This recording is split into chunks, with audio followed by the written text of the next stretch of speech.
Paired voting system. My goal is to see a broad acceptance of the paired voting concept and its use in the broader context of decision-making and ranking of all kinds. In 1991, I read a book entitled No Excuses Management by T.J. Rogers. In that book, Rogers posited that employees should be paid based on their value. I decided to ask employees to preferentially rank their peers by what they perceived their value was to the corporation. I used Excel and its computing routines to make these concepts work. I developed a precursor to paired voting system and worked it to the prototype stage. After system deployment and use, employee cooperation improved.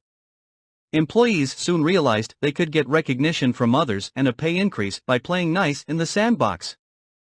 It seemed to work well. The main problem was that to compensate the better performers, I had to supply lower increments to lesser performers, and all types of performers were needed. In 2004, I pitched the election form of this concept to the Progressive Conservative Party of Canada by sending an email to Peter MacKay, MP, who at the time was leader of the Progressive Conservative Party of Canada. I attached a copy of the paired voting system prototype in the form of a functional Excel program. Although they may not have used the exact same algorithm I provided, they did use a similar system of voting in their 2004 leadership convention.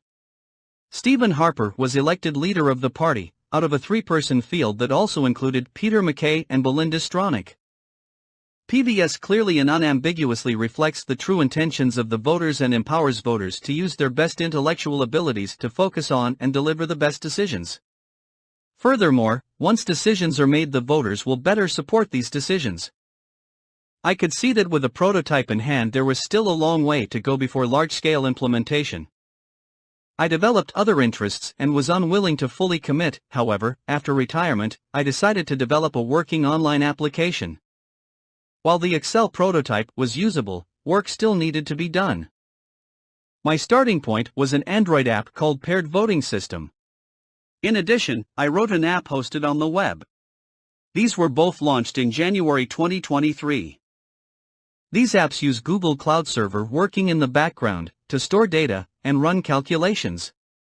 Google Firebase supplies secure communications over encrypted connections. The creation of these apps was a crucial step towards a broader implementation. I am not alone in working to get this moving on a larger scale. Progress is slow as it is difficult to get change going in the world. We hear similar terms used as people move away from the voting systems that they currently use. The purpose of this video is to illustrate a way. 1. For people to play with different voting scenarios on their own computers. 2. To supply a code-signed prototype whose code can be relied on based on the security inherent in the code signing. 3. To provide full access to the underlying code, so it can be copied, understood, and reused and repurposed as needed. Now that the preliminary introduction has been completed, we can now enter the demonstration. For a useful resource location for understanding the concept of paired voting, please refer to the enclosed links and you will have the working prototype at your disposal. You will need to use Excel to run the working version, and you may need help with launching the program. Even though the prototype is code-signed, there may be security options that need to be changed to get the prototype to run on your computer. Step 1. Open the prototype PVS voting file by selecting it from a trusted location. Select Enable Content button. The file in this example is set to a minimum number of 2 candidates and a minimum number of 2 voters. These will be changed as shown in the enclosed example. Step 2. The Visual Basic routines depicted in the menu will deploy if the Excel program has been properly deployed. Step 3. Set candidates. In this example, we will set up PVS for 21 candidates made up of 10 Democrats and 10 Republicans. There is also a WND, will not do option. WND will only come into play if all candidates are rejected as unsuitable by a majority of the voters. Select the menu button, Set Candidates, and enter 21 in the number field. PVS will then populate the candidate column with default entries. Existing entries are not deleted if the number of candidates is increased. If the number of candidates is increased, default values will be entered. Step 4. Copy candidates and paste into 4RP voting. Candidate choices may be entered by the user or copied and pasted into position. This example uses a pre-existing spreadsheet. Step 5. Set voters. For this example, voters are set as 999 default voters, all with an RNK weight of 1. This is not a proportional election.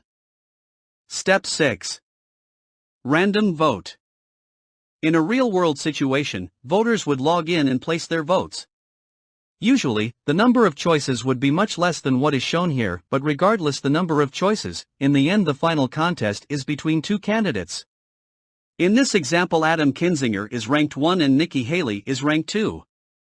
There is no such thing as split votes when using PVS. Step 7. Analysis. Adam Kinzinger and Nikki Haley are tied with respect to the number of wins at 17 with 3 losses each. There are no ties.